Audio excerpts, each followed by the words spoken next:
जो मौत हुई है उनके परिवार से आज पीडीपी सदर महबूबा मुफ्ती मिलने जा रही हैं। सरकार से पीड़ित परिवार को आर्थिक मदद देने की मांग भी उनके द्वारा की जाएगी। दर्जी मोहम्मद शफी पर्रे की मौत शुक्रवार रात नौगाम में हुए ब्लास्ट में हुई थी। 57 साल के दर्जी मोहम्मद शफी पर्रे को पुलिस विस्फोटक सामग्री के लिए छोटे छोटे थैले सिलने के लिए थाने में बुलाया गया था।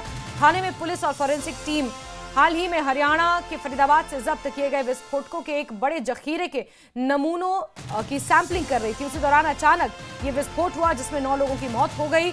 इसके इतर 27 लोग जख्मी हैं और बीते कल जिस तरह इल्तिजा मुफ्ती मोहम्मद शफी पर्रे के परिवार वालों से मुलाकात करने पहुंची थी, तो खबर ये है कि आज पीडीपी सदर महबूबा मुफ्ती मुलाकात कर सकती हैं, मोहम्मद शफी पर्रे के परिवार वालों से मुलाकात कर सकती हैं और सरकार से आर्थिक मदद देने की अपील उनके द्वारा की जाएगी।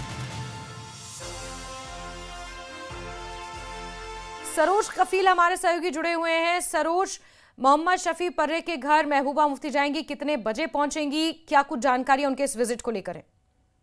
देखिए जैस्मिन, हमने देखा कि कल से ही मोहम्मद शफी पर्रे जो शहीद है उनके घर पे कई सारे लीडर्स आते जाते रहे, जिसमें एलओपी भी थे और साथ ही साथ नेशनल कॉन्फ्रेंस की तरफ से जो एग्रीकल्चर मिनिस्टर है जावेद डार, वो भी कल वहां गए थे। लेकिन अभी ये क्लियर नहीं है कि महबूबा मुफ्ती कितने बजे पहुंचेगी। शायद दोपहर के बाद ही, आप माने 12 साढ़े 12 के बाद ही।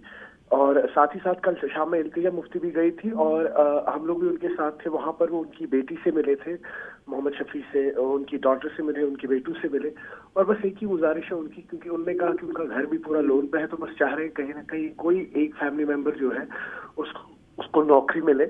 और उन्होंने ये भी क्लियरली कहा कि देखिए मोहम्मद शफी पंडित जो थे वो बाई प्रोफेशन टेलर थे और वो डिपार्टमेंट के साथ जुड़े हुए नहीं थे, वो वॉलंटियरली गए हुए थे।